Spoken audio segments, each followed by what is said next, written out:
On va vous parler d'un jeu qui s'appelle Classcraft. Alors, pour l'introduire, je me suis dit, je vais... Ah oui, si, j'ai oublié, pardon, je vais revenir là-dessus, parce que j'ai oublié de vous donner l'organisation en fait, de la soirée. On s'est dit, on va d'abord présenter le jeu, on va présenter la manière dont on l'utilise, et c'est Guillaume qui va principalement le faire. Ensuite, moi, je vais vous parler de la manière dont la recherche regarde ce jeu, hein, quel est le regard que la recherche porte sur ce jeu. Et puis, dans un troisième temps, on a prévu une partie plus atelier où il y aurait la prise en main, on pourrait essayer de faire des choses, regarder sur la plateforme de manière à ce que ça soit pratique, parce qu'on s'est dit que les discours c'est bien, mais les actes ça peut être aussi intéressant. Donc je commence quand même par un discours avec une petite vidéo, juste pour vous raconter une histoire. Vous la connaissez peut-être, cette vidéo, ça se passe à Stockholm.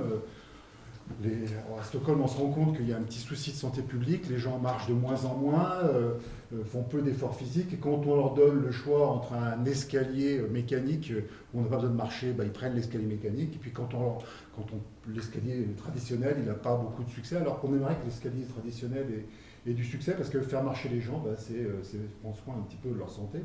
Bon, il y a deux façons, pour résoudre le problème, c'est d'enlever l'escalier mécanique et puis d'obliger les gens. Mais on est dans le pays du Nord, donc on est quand même un peu plus démocratique que ça. Et donc finalement, l'approche qui a été prise ici, c'était de dire on va transformer cet escalier en piano, on va le rendre ludique. Et du coup, l'idée, c'est d'amener les gens à faire quelque chose qu'ils ne feraient pas spontanément, qui est de prendre cet escalier qui demande des efforts, mais les efforts, ça vaut le coup de les faire, parce que quand on monte sur cet escalier, ça fait de la musique.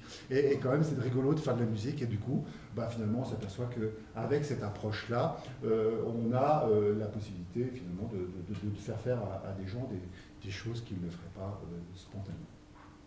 Alors on appelle ça la ludicisation. Enfin, moi j'appelle ça la ludicisation. On est quelques Indiens comme ça à utiliser ce terme. Vous avez très probablement plutôt entendu les termes de gamification ou ludification. En fait, la manière dont ces mots sont construits n'a guère de sens. Je ne vais pas rentrer dans les détails, mais j'ai proposé d'utiliser le terme ludicisation. Enfin, on est plusieurs à le proposer parce qu'il a beaucoup plus de sens du point de vue de la construction. Je reviendrai peut-être un petit peu tout à l'heure sur justement ce que ça signifie, ludicisation. Alors cette ludicisation, c'est-à-dire, en fait, en première approche, c'est juste de prendre une situation et puis de la transformer en jeu, lui donner un autre sens, donner la possibilité à quelqu'un de devenir joueur dans la situation. En fait, c'est ça qui est proposé. Du coup, on peut se dire que c'est une façon de faire qu'on pourrait utiliser dans la classe. Pas exactement nouveau, ça fait longtemps qu'on met du jeu dans les classes, mais la ludicisation, à mon avis, elle est née en particulier avec un jeu qui s'appelle Classcraft. Alors l'histoire de Classcraft, en fait, c'est créé par... Est-ce qu'on peut lancer la vidéo La vidéo de Classcraft. Oui, la vidéo. Non, on ne la voit pas. Une vidéo introduite, peut-être que quand je ne l'ai pas, si c'est bon, sans son. Alors là, la personne que vous voyez, l'enseignant de physique que vous voyez, c'est Sean Young, qui est un enseignant de physique au Québec et qui enseigne au secondaire, qui correspondra à peu près au gymnase pour nous. Et Sean était mon assistant il y a quelques années, en 2010-2011, et il a eu l'idée de créer un jeu qui s'appelle Classcraft, et c'est un jeu de gestion de classe. Alors ce jeu de gestion de classe, c'est Guillaume qui va vous présenter. Bon. Alors, justement, ce jeu, dans ses grandes lignes, c'est un jeu de gestion de classe au début. Vous verrez que petit à petit, le jeu est en train de devenir une plateforme de e-learning. Et ça, j'y reviendrai tout à l'heure. Le but, c'est... Alors, l'enseignant doit inscrire sa classe sur la plateforme, il inscrit ses élèves, et ces élèves, il va former des groupes, des équipes par élève, et puis chaque élève va gérer son avatar. Et ça permet à l'enseignant de donner des points, des bons points comme des mauvais points. On verrait, il y a toute une mécanique de jeu là derrière, pour, par exemple, en fonction du respect des règles de vie dans la classe. Alors là, on est vraiment purement au niveau de la gestion de classe. l'objectif, on a dit, c'est de transformer le véhicule du jeu, enfin, transformer le véhicule de la classe et de faire que la classe devienne ludique, tout en valorisant l'entraide et la collaboration. Alors là, c'est les grandes lignes. Il y a même une porte d'entrée qui a été créée pour les parents, puisqu'ils peuvent aller sur la plateforme et suivre la progression de leur enfant et communiquer avec l'enseignant. C'est pour ça que le jeu a une dérive après vraiment globale au niveau de la classe. Ce n'est pas une dérive, c'est une volonté après d'inclure des éléments pédagogiques comme une plateforme Moodle. Alors vous avez vu quelques images, vous avez vu le côté ludique, Classcraft c'est inspiré de World of Warcraft. On gère un avatar, mais on ne se balade pas dans un monde virtuel comme dans le jeu mentionné. Il n'y a pas de monde à explorer. Je ne sais pas s'il y a des gens qui connaissent ce jeu-là, on passe des heures à voyager, rencontrer du monde, se combattre. Ça, il n'y a pas. Par contre, il y a la possibilité d'avoir son avatar et pour l'élève de customiser en gagnant des points. J'y reviendrai tout à l'heure, vous allez voir, la mécanique du jeu est assez complexe, mais on va rapidement glisser sur le jeu pour aller voir en ligne ce que c'est. Alors, bon, il est prévu ce jeu pour durer sur une année complète. Donc on commence au début de l'année, on finit à la fin, on a fait un tour de jeu. Mais comme il est entièrement paramétrable, dans les règles qu'on donne à l'intérieur de ce jeu, eh ben, on peut le faire d'année en année avec les mêmes élèves, puisqu'on peut changer complètement la manière de jouer. J'y reviendrai. À noter qu'il y a une charte qui est fournie, alors là c'est un peu plus technique, il y a une charte qui est fournie, c'est le pack des héros. En début d'année, les élèves doivent le signer, c'est aussi une information pour les parents. Il n'y a pas d'adresse email des élèves qui sont donnés, les comptes sont créés sur la plateforme, et puis l'enseignant transmet un login et un mot de passe à ses élèves. On sait que typiquement, ça rentre par rapport au règlement qu'il y a dans le canton de Fribourg, je pense que c'est la même chose dans les autres cantons, il y aurait pu avoir des difficultés par rapport à la gestion d'adresse email, login, etc. Il n'y a pas de publicité sur Classcraft. Il y a un modèle économique assez simple, c'est qu'il y a une version gratuite, sans publicité, et puis il y a une version payante où on débloque justement tout ce qui est du contenu des ressources pédagogiques qu'on peut y mettre. La version Moodle de Classcraft, on va dire, où il y a la gestion du contenu en ligne, des discussions en ligne, la remise de devoirs, toutes les fonctionnalités qu'il y a dans Moodle et puis elles sont dans Classcraft. Ben ça c'est payant, ça coûte $8 par mois. Il y a aussi plus de fonctionnalités au niveau des personnages et la possibilité pour les élèves d'avoir un animal de compagnie sur la plateforme. Mais je vais vous montrer tout ça tout de suite. Au niveau de la confidentialité, aucune donnée n'est donnée à l'extérieur. Il y a simplement, dans les conditions générales, la possibilité pour Classcraft de donner les données anonymement pour de la recherche, soit universitaire, soit pour l'amélioration du jeu. Donc voilà. Mais ils n'exploitent pas, ils ne vendent pas les données du jeu. Alors je vais passer sur quelques éléments de la mécanique du jeu, puis après je vais vous montrer comment ça fonctionne au niveau de l'enseignement. Tout d'abord, Classcraft, chacun a son rôle. Vous avez vu, il y a 3 personnages, enfin il y a 3 rôles, et il n'y en a pas d'autres. Hormis l'enseignant qui est le maître du jeu, on ne le voit pas l'enseignant, mais c'est lui qui dirige un peu tout le mouvement sur la plateforme. Alors il y a guérisseur, guerrier et mage. En fait, quand l'enseignant va entrer ses élèves dans la plateforme, il va choisir pour ses élèves ces 3 catégories. Après, le bouclier, tout ça, c'est les élèves qui vont pouvoir choisir. Donc le guérisseur, par exemple, chacun a un rôle très précis et qui va déclencher des pouvoirs et des actions précises. Le guérisseur, par exemple, il y a des points de vie, il en a moins que le guerrier, mais par contre, il peut soigner les joueurs de son équipe. Par chance, ça va de sens avec son. Il y a le guerrier qui peut protéger les autres. Alors pour l'instant, c'est très vague, mais il a un peu plus de points de vie, puisqu'il va au combat. Et puis finalement, on a le mage qui a le moins de points de vie, mais qui lui a des pouvoirs beaucoup plus puissants. Alors je ne vais pas trop dans les détails, après je vais vous montrer comment ça fonctionne. Chaque rôle a des pouvoirs spécifiques, donc, et puis a des points qui peut obtenir des points spécifiques. Alors ça, c'est l'interface utilisateur. Vous voyez que vous avez ici, alors voilà, ici c'est Vignette Berger, c'est des noms québécois, hein, vous voyez qu'ici on a toute une liste de noms québécois, c'est pas très connu ici. Alors Vignette Berger, elle est un mage, elle fait partie de l'équipe Les Humains Sublimes, hein, où il y a Camille, Armand, Eugène et Vignette, donc elle-même. Ça, c'est son avatar, et on voit qu'elle est au niveau 4, elle est un mage, et puis qu'elle a ces pouvoirs-là actuellement. Donc, transfert de mana, téléportation, invisibilité. Donc là, vous me dites, on est en train de s'éloigner un peu de la pédagogie, mais on va y revenir tout de suite. Parce qu'en fait, ici, vous avez les points. Et puis, vous avez des points de vie, des points d'action, des points d'expérience et des pièces d'or. Qu'est-ce que c'est que tout ça? Alors, les points de vie, c'est justement ceux qui peuvent être perdus quand il y a une mauvaise action qui est faite dans la classe, ou qu'il y a un pouvoir qui n'a pas été rendu à temps, etc. Ou qu'il y a eu une mauvaise note. Après, toutes ces règles que je viens de dire, c'est l'enseignant qui va pouvoir les définir.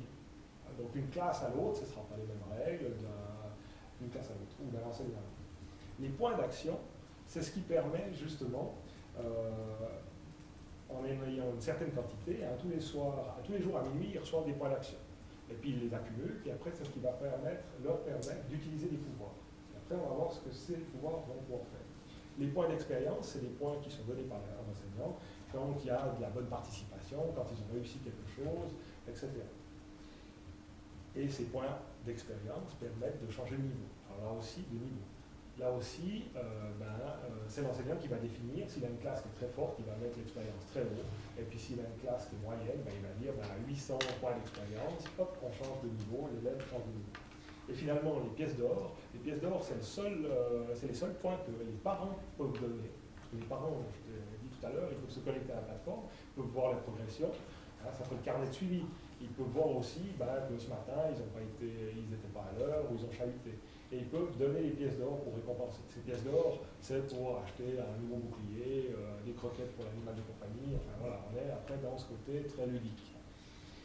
Les types d'actions, c'est là que ça devient intéressant, c'est que, on l'a dit, les points de vie, on peut les perdre. Et ça veut dire qu'on est tombé au combat. Et normalement, tomber au combat, on ne devrait pas. Et là, si un des camarades dans mon équipe tombe au combat, tout le monde perd 10 points de vie. Sauf si, et là c'est là où on essaye de pousser la collaboration au niveau de la classe, sauf si le guérisseur ou le guerrier entraide et utilise ses propres points pour aller aider son collègue. Et cette fonctionnalité-là, c'est un des types d'actions qu'on peut faire. Là, je vais donner la trame exactement de ce qu'on peut faire dans ce livre.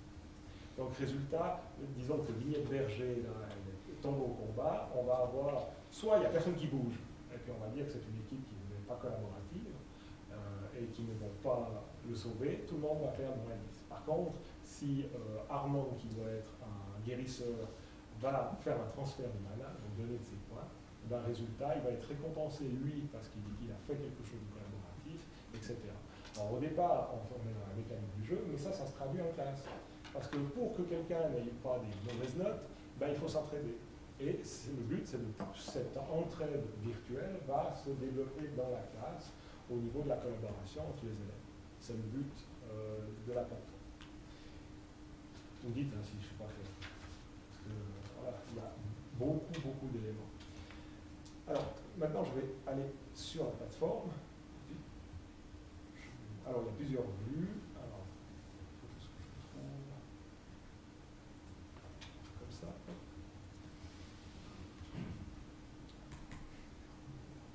La classe des mots, c'est tout ça. Voilà, alors on retrouve notre berger, c'est exactement la vue de tout à l'heure. Alors, ça, c'est au niveau de la gestion des élèves. Et puis, la gestion des élèves, voilà, je peux voir les élèves les uns derrière les autres, je peux les voir par équipe, alors vous voyez les humains sublimes, puis je peux voir dans quel niveau ils sont, où ils en sont dans leur point de vie, où ils en sont dans leur expérience. Leur expérience, c'est justement leur progression, la progression par rapport à leur vie d'élève. Et puis, ce qui est intéressant, c'est que par exemple, si je veux ajouter ici des points, alors, je vais aller sur Vignette, j'aimerais lui ajouter des points. Voilà, vous voyez. Et là, en fait, on va pouvoir customiser comme on veut, ce qu'on veut apporter à l'élève. Donc là, c'est des trucs standards, répondre correctement à une question de classe, aider un camarade dans son travail, être positif en travaillant dans la classe. Là, le but, c'est vraiment de valoriser et de mettre en avant. Donc après, on peut vraiment prédéfinir un tas de choses qu'on veut valoriser dans sa classe. Et puis, de la même manière, on va pouvoir définir des moins. Ben voilà, le bruit, par exemple, moins 10, être impoli avec les camarades, arriver en retard, être négatif en classe, etc., etc. On est sur le tableau des bons points 2.0. Alors, jusque-là, on peut se dire, bon, ben voilà, c'est un gestionnaire de classe. Et il y a des fonctionnalités en plus, et c'est des outils de classe, des outils qui sont là, qui sont faits pour dynamiser la classe, dynamiser l'enseignement. Et vous avez un outil qui est assez superbe, c'est la roue du destin. Alors, la roue du destin, c'est commencer la semaine, ou commencer la journée, voire en cours, avec une action, enfin un événement qu'on a prédéfini. Et cet événement peut, comme dans un jeu de hasard, peut bouleverser totalement la journée. J'ai dit au début, ici, il y a un pacte, une charte, en disant c'est le pacte des héros, je me conforme à tout ce qui se passe dans la classe, et puis le jeu fait foi. Résultat, ben, typiquement, ça peut être un événement négatif pour l'ensemble de la classe ou positif. Il y a les deux, hein, ça dépend de comment on l'a configuré.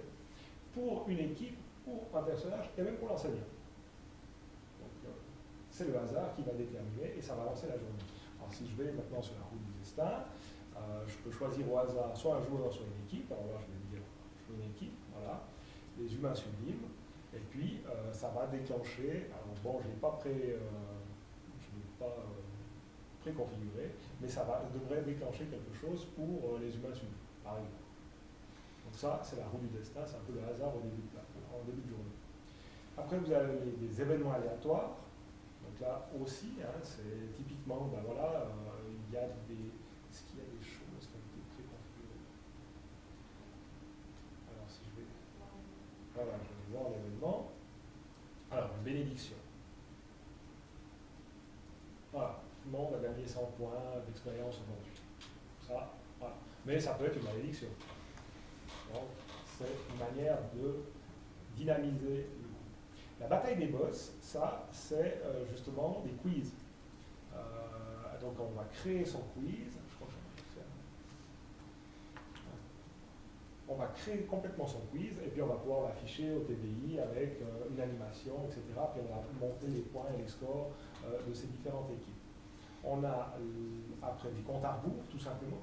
Ben voilà, vous avez 5 minutes pour effectuer un exercice, on a un compte à rebours, on peut le mettre à l'écran. Après, c'est des petites choses, hein, il n'y a pas des choses révolutionnaires. Vous avez la course en forêt, c'est un chronomètre, donc c'est la même chose que tout à l'heure. Et puis, vous avez surtout le contenu de classe interactif.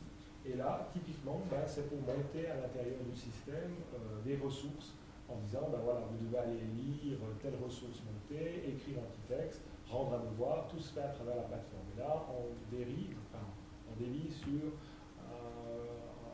du style Moodle. Et puis finalement, il y a toute la messagerie. Donc on peut discuter avec ses élèves, leur donner des feedbacks, des retours.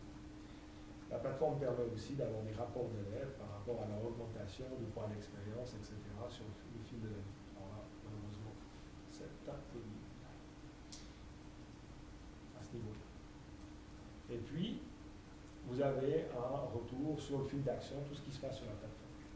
Alors, moi, je vous ai montré de manière très vaste tous les éléments. Il faut bien sûr aller regarder plus près, essayer, tester, parce que entre chaque 3 semaines, grosso modo, en moyenne, il y a des nouveautés. Ils sont très réactifs, très prolifiques par rapport à la plateforme, et puis ils sont très demandeurs de feedback, de retour, parce qu'ils essaient d'intégrer plein d'outils pour les enseignants, pour dynamiser la classe. Okay, on va peut-être reprendre la suite de la présentation et puis ensuite on passera à des questions qui seront soit sur le fonctionnement du jeu, soit sur l'idée qu'il y a derrière cette idée de transformer la classe. Bon alors oui, dire que c'est un succès, effectivement, c'est parmi les rares ressources pédagogiques numériques qui ont atteint un tel niveau de diffusion, puisqu'on en est à 75 pays, il y a plus d'1 million de joueurs qui avaient joué il y a 1 an, donc le jeu s'est vraiment diffusé énormément, il a rencontré son public, ce qui montre qu'il y a des choses qui ont été faites bien dans ce jeu. Mais je voudrais essayer de réfléchir sur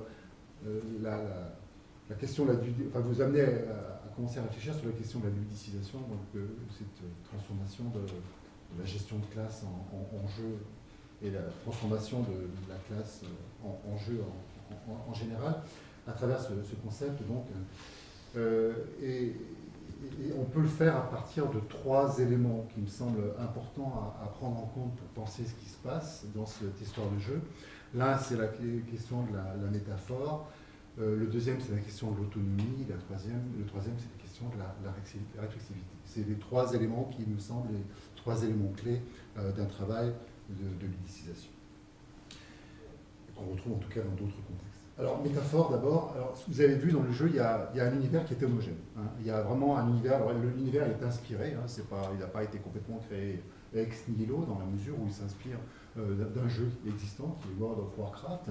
Mais quand on rentre dans ce jeu, il y a vraiment un univers. Et cet univers, il va avoir comme conséquence de changer complètement la signification de ce qui se passe à l'intérieur de la classe. C'est-à-dire qu'on n'est plus en train d'aider son copain de classe, mais on est en train, par exemple, de sauver le mage de son équipe. On n'est plus en train d'arriver en retard et de perdre du crédit auprès de l'enseignant, mais on est en train d'arriver en retard et ça a des impacts sur ses points de vie ou sur les pouvoirs qu'on aura ensuite à l'intérieur du jeu. Donc ce que va faire la métaphore ici, et c'est ce que font les jeux en général, hein, c'est qu'ils vont donner à la situation un autre sens que la situation qu'elle a d'un point de vue original. C'est un peu ce qui se passe hein, dans le jeu, par exemple, un jeu que vous connaissez, on pourrait prendre Flight Simulator. Dans Flight Simulator, il y a le réel, hein, lorsque le pilote est dans l'avion, ben ça c'est bien le réel, et puis il y a des conséquences négatives si on fait des bêtises en tant que pilote.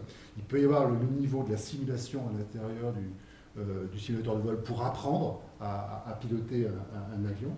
Et puis il y a le niveau du jeu, c'est quand on joue à Flight Simulator et on voit que par exemple, ça serait complètement idiot de cracher son avion dans le réel, ça serait complètement idiot de le cracher avec le simulateur parce qu'on perdrait son brevet de pilote, et ça serait rigolo de le cracher dans Flight Simulator pour voir ce que ça fait d'avoir un Airbus qui atterrit sur une piste et s'écrase.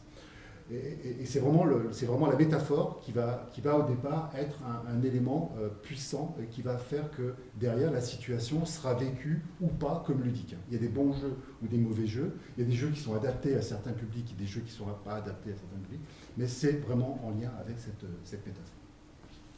Le deuxième élément qui a été travaillé, me semble-t-il, si on fait une analyse dans le jeu, c'est la question de l'autonomie. Alors l'autonomie, moi j'utilise le mot autonomie au sens didactique, au sens que lui donne la didactique, c'est-à-dire qu'il y a 2 éléments d'un point de vue de l'autonomie. Le premier élément, c'est qu'il y a la liberté. Hein. Dans le jeu, dans Classcraft, on a le droit de faire des choses qui vont à la rencontre, par exemple, des règles du jeu, mais si on le fait, ben on va perdre des points. Et ça va avoir des conséquences négatives. Et en tout cas, on va se rendre compte qu'on a perdu des points. Donc il y a cette liberté, mais il y a également la possibilité d'exercer cette liberté, parce que chaque stratégie qu'on met en place, chaque élément qu'on décide, chaque action qu'on décide, eh bien, elle va être, cette action, récompensée ou au contraire pénalisée. Et donc on sait si cette stratégie, elle est pertinente par rapport aux objectifs du jeu. Et le troisième élément qui est en lien d'ailleurs avec cette question d'autonomie, c'est la question de la réflexivité, c'est-à-dire finalement on peut modéliser les choses de cette manière, hein, c'est comme ça qu'en tout cas les didacticiens le modélisent. On a un élève dont on voudrait qu'il devienne joueur, on a un milieu qui en fait est un jeu, et puis cet élève il va agir sur ce milieu, il va agir sur ce jeu, il va prendre des décisions, et puis en fonction de ces décisions, il va avoir des retours, hein, des rétroactions qui vont lui dire bien joué, mal joué, ça a des conséquences positives ou ça a des conséquences négatives. Si j'arrive en retard, eh ben, je m'aperçois que le jeu va m'amener à perdre des points. C'est plus l'enseignant simplement qui me réprimande, mais c'est le jeu qui va m'amener à perdre des points. Et si je continue comme ça, ben, je vais me retrouver en situation difficile en tant que joueur. Alors ce qui est intéressant dans cette modélisation aussi, c'est qu'elle montre que l'erreur a un statut un petit peu différent par rapport à la situation antérieure. C'est-à-dire qu'on peut faire des erreurs, et les erreurs, d'une certaine manière, sont des erreurs qui, dans le jeu, peuvent m'amener à mourir, mais quand on meurt dans un jeu, on peut renaître. Hein. Donc on a souvent des équipes qui sont observées, dont on voit que les joueurs sont morts à l'intérieur du jeu, mais après, ils reviennent dans le jeu, parce qu'on est dans une situation de jeu, justement, et pas dans la vie réelle. Voilà, l'enseignant, il est là parce que lui, il supervise la situation et il met la situation en place.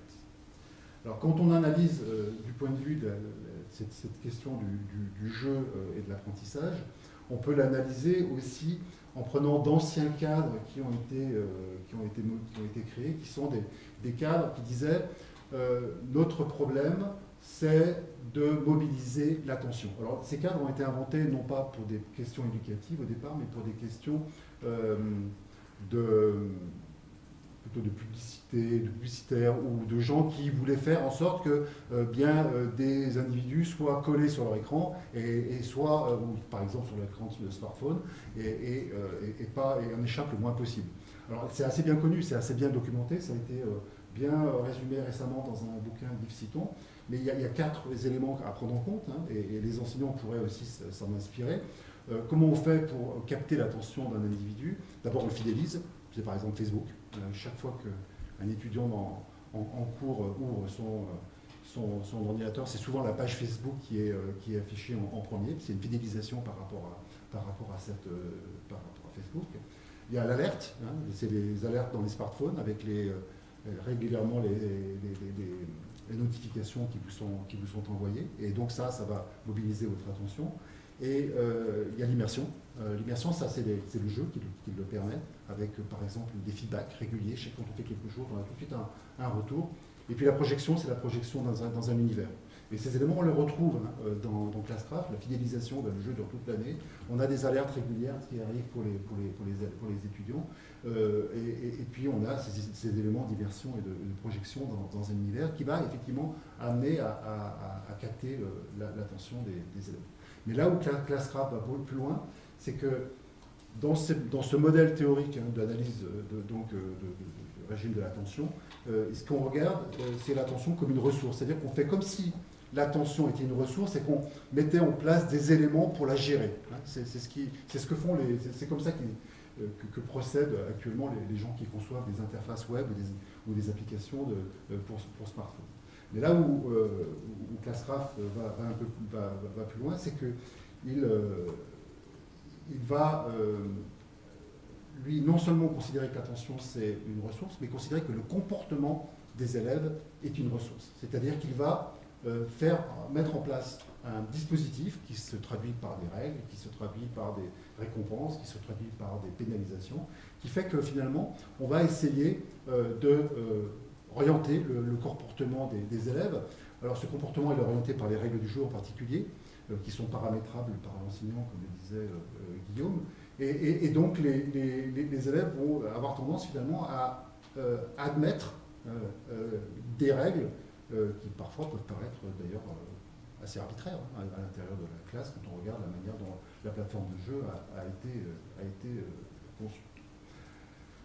Alors, nous, ça nous amène, je vais aller très vite là-dessus, à mettre en place des travaux de recherche pour essayer d'analyser ceci et puis d'aller documenter ça. C'est le travail que fait Guillaume. Alors, bon, ici, c'est simplement la manière dont on travaille. En fait, on capte les traces de manière automatique dans le jeu. Alors, est-ce que j'ai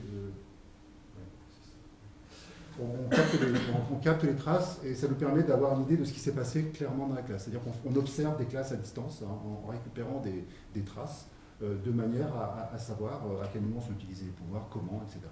Par exemple, ça nous permet d'analyser la manière dont les pouvoirs collaboratifs sont utilisés. Alors on voulait voir si le jeu qui prétend qu'il va permettre la collaboration, eh bien si au contraire il ne serait pas en train de faire l'inverse, puisque c'est un jeu qui est de susciter la compétition auprès des élèves. Donc on a regardé au cours du temps quels étaient les pouvoirs qui étaient utilisés. Je ne rentre pas en détail sur les résultats, mais en tout cas on voit que certaines classes très clairement n'utilisent pas les pouvoirs de collaboration. Ça pose un problème parce que le jeu perd son intérêt. Bon, pour la majorité des classes qu'on a étudiées, on a plutôt des pouvoirs collaboratifs qui sont utilisés. Voilà les traces telles qu'elles se présentent. Alors, ceux qui ont un tout petit peu de culture informatique pourrait presque arriver à les lire. Hein, mais là, par exemple, ce qu'on peut lire quand on a l'habitude de regarder ce code informatique, c'est qu'on a un élève qui est arrivé, alors, bien sûr les traces sont anonymes, il a perdu 10 points, un matin il était 8h, oui c'est ça, 8h34, c'était le 18 janvier 2016, et il a perdu des points, pourquoi? Parce qu'il est arrivé, ah oui, il avait oublié son matériel. Voilà. Donc on sait des choses assez précises en fait sur des classes qu'on n'a pas observées, et on est en train de mettre des travaux actuellement en place pour aller observer ce qui se passe réellement dans les classes.